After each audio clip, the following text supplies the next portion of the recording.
How do you choose the right number of solar panels for your SunGoldPower inverter? This is one of the most common questions our team gets. In this video, we'll walk through a simple step-by-step example using our 10 kilowatt off-grid inverter paired with 450 watt bifacial panels. The same principles apply to most inverter and panel combinations, but for simplicity, we'll focus on a single series string connected to our split-phase inverter. Panel count matters. We've seen systems fail to charge or trigger alarms, not because the inverter is faulty, but because the solar array wasn't matched correctly. Too little PV voltage, and the inverter may never wake up. Too much voltage, and you'll run into protection alarms or system damage. So, how do you calculate the right number of panels? Let's break it down. When pairing panels with your inverter, the two main things you'll want to check are total voltage and total wattage. In most of our setups, panels are wired in series. When you wire the panels in series, their voltage adds up across the string. Wattage increases as well, so keeping both in mind helps us avoid pushing the inverter beyond its limits. Voltage determines how many panels you can safely place in a string. Every inverter has an operating range and a maximum voltage limit. To make sure the system can start and run properly, we look at the inverter's MPPT range, which tells us the voltage window where it can track and produce power. To make sure we don't exceed a hard limit, we check the inverter's maximum input voltage. This is the highest DC voltage it can safely handle. On the panel side, we reference VMP when thinking about operating voltage and VOC when comparing against the maximum input limit. After voltage checks out, we confirm that the total panel wattage stays within the inverter's rated input capacity. Now, let's look at how this works with real numbers. Step 1. Find your rated values. Start by checking the inverter manual or product page. For this SPH model, the MPPT voltage range is 125 to 425 volts, max VOC 500, and max PV wattage 11,000 watts. Our panel's VOC is 35.03 volts, VMP is 30.08, and peak power is 450 watts. Step 2. Determine the minimum number of panels. To estimate the minimum, divide the inverter's lower MPPT voltage by the panel's VMP. 125 divided by 30.08 gives us about 4.1 panels. So rounding up to 5 panels would place us within the inverter's operating range. In real-world conditions, it's generally a good idea to leave some margin rather than sizing directly at the edge of the limits. This becomes especially important in colder climates, where panel voltage can rise as temperatures drop. Depending on how much voltage increases in those conditions, it may be necessary to reduce a panel or two from the calculated maximum to stay within a safe range. We'll apply that same buffer mindset when we look at the upper limit. Step 3.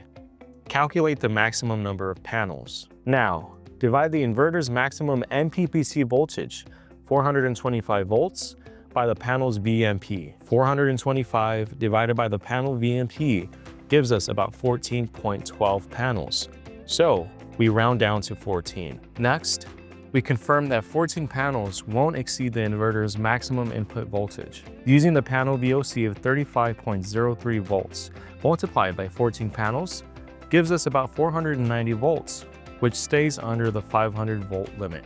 These calculations gives us a rough operating range of 5 to 14 panels per string for this inverter. But voltage isn't the only limit. We also need to check total array wattage. In this example, 14 panels would produce 6,300 watts, which exceeds the inverter's 5,500 watt input rating. Because of that, the practical maximum becomes 12 panels per PV input, or about 5,400 watts per string. To summarize, we have a practical minimum of 6 panels per string, which keeps us comfortably above the 125 volt MPPT minimum at roughly 180 volts. Our practical maximum is 12 panels, which keeps us below the 425 volt MPPT ceiling at about 360 volts, and below the 500 volt maximum input limit at roughly 420 volts. Important note on voltage limits. The inverter's maximum input voltage should always be treated as a hard limit, especially in colder climates where panel voltage can increase. In those conditions, you will also want to account for the panel's temperature coefficient, which is a separate calculation we won't cover here. As a general rule, leaving some voltage buffer within the allowable range can help account for cold weather increases. A quick note on parallel wiring. For parallel setups, the concept is similar, but instead of voltage adding up, current increases. Parallel wiring is often used to manage shading or stay within voltage constraints, but it must remain within the inverter's input current rating. For example, this inverter has a maximum input of 22 amps, and each panel has a short circuit current of 16.05 amps. So, placing more than one panel in parallel on a single input would exceed that limit. Now that you know how to size your array, let's go over the most common mistakes this calculation helps you avoid. Too few panels. If you're below the minimum voltage, the panels will not power your inverter. Too many panels. Exceeding voltage limits can trigger inverter alarms or protective shutdowns and should always be avoided. Ignoring cold weather voltage rise. Even if your panel count looks safe on paper, cold temperatures increase panel voltage. That's where temperature coefficients become important, especially in colder climates. So you might have to reduce your array by 1 or 2 panels. Mixing panels in one string. We recommend using the same panel model and wattage in each string, since mixed panels will limit the entire string to the weakest panel. Whether you're working with panels, inverters, or batteries, our goal is to help you build a system that's safe, reliable, and designed to last. These steps will keep you within safe operating limits, but every system is different. Before energizing your array, always double-check your voltage calculations, panel specs, and inverter limits. And if anything doesn't look right, our tech support team is here to help. Reaching out before powering on can save time, equipment, and unnecessary troubleshooting. Have a set of questions you'd like for us to cover next?